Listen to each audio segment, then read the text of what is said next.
136 years ago, German Chancellor Otto von Bismarck invited the rest of Western Europe to the Berlin Conference. The task? To carve up the map of Africa with total disregard for cultural, political, ethnic, or linguistic differences, and without a single African at the table. Among other things, this led to one of the greatest mass murders in history by the king of one of Europe's smallest states. Here's how it happened. The leaders of the Berlin Conference hoped that by chopping Africa up and deciding artificial and arbitrary lines among themselves, they could avoid fighting with each other over who owned what, and could civilize local populations with Christianity. While unexplored countries were given mostly to nations, there was one exception. It's the country now called the Democratic Republic of Congo, but at the Berlin Conference, it was named the Congo Free State, and handed over as the personal property of Belgium's King Leopold II. He agreed to send over Christian missionaries and turn the territory into a free trade area for all of Europe, as well as to help the local population. But the Congo Free State became anything but free for the people that lived there. A worldwide boom in rubber meant that Leopold II could cash in big time, but tapping rubber from trees was back-breaking work. So to source enough labor, Leopold effectively turned all of the Congo into a slave plantation. The labor policy was known by some as the red rubber system, and it was designed to maximize extraction.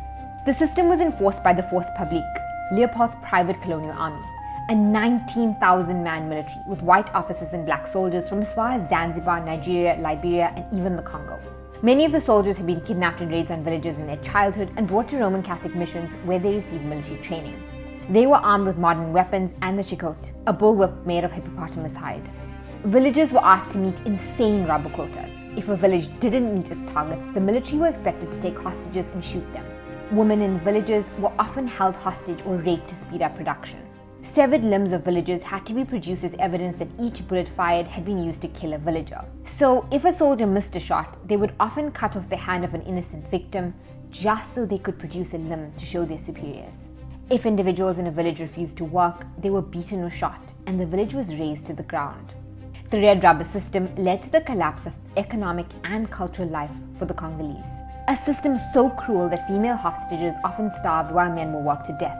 Those that tried to flee into forests often died of hunger. Tens of thousands were shot in failed uprisings, and because farming had been disrupted, local Congolese were susceptible to famine and disease. The precise figures are not known, but estimates suggest that between 1880 and 1920, at least 10 million people, or 50% of the entire population, died. Leopold II never set foot in the Congo. But aside from murdering half of its population, he also imported 267 men, women, and children to set up a human zoo on the grounds of his country estate in Belgium. There, they were displayed behind a fence and assigned to zoo visitors which read, "Don't feed the animals." Horror stories from missionaries eventually spread to Europe, and Leopold was forced to sell the Congo Free State to the Belgian government in 1908. The red rubber system was outlawed. But even though labor practices weren't as brutal as they were under Leopold II, many of his racist and exploitative practices continued to be implemented. The administration that ran the Congo Free State wasn't even replaced. 50 years after Leopold's human zoo, Belgium built another mock African village at the 1958 Belgian World Fair. The Congolese who traveled to Belgium thought they were part of a cultural exchange, but they found themselves part of a live display behind a fence. 52 years after Belgium took control of the country, the Congo won its independence in 1960. Despite Belgium's bloody history in the Congo, Belgians were taught that their country had brought civilization to Africa and that Leopold was a foundational figure for decades. Streets and parks have been named after him, and statues of him exist around the country. But in recent years, this narrative has come under fire. In the wake of the Black Lives Matter protests, young Belgians protested Leopold II statues.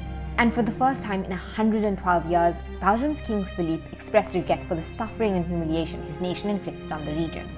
But he still didn't go as far as to apologize for the atrocity.